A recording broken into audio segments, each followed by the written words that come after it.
hold on tight, because Saturday Night Live just went for the jugular, roasting some truly bizarre and frankly dangerous claims. This week, Weekend Update didn't hold back, tackling RFK Jr.'s latest conspiracy theories and drawing a hilariously dark parallel between Kristi Noem and the horror movie villain Jigsaw.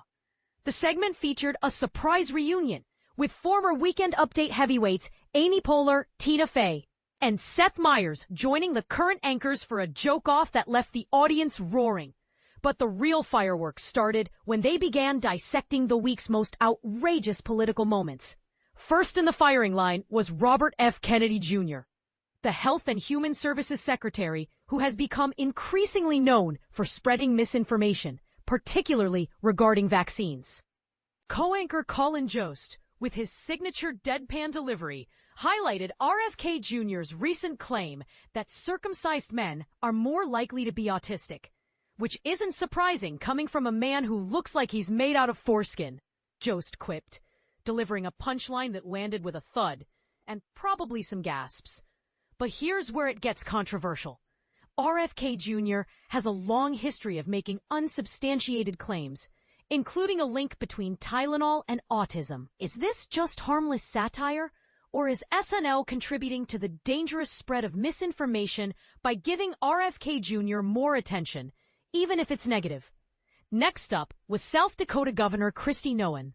Jost played a clip of Noem's video being shown to airline passengers at TSA checkpoints, where she attempted to blame Democrats for the government shutdown.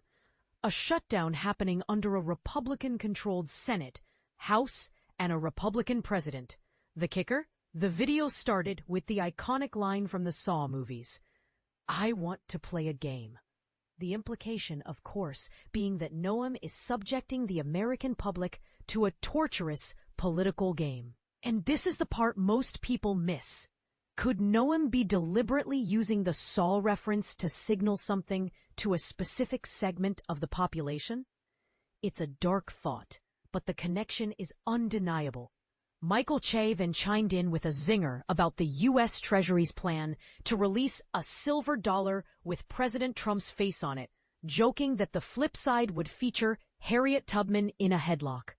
Ouch! This was a jab at the long-delayed plan to replace Andrew Jackson with Tubman on the $20 bill, a move announced back in 2016 but now potentially pushed back to 2030. Jost also took aim at Trump's decision to proclaim an end to Indigenous Peoples Day and celebrate Christopher Columbus as an original American hero.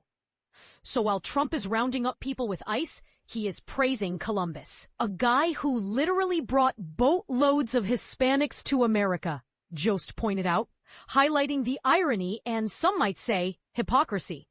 The segment wrapped up with the aforementioned joke-off, providing a light-hearted end to a segment filled with sharp political commentary.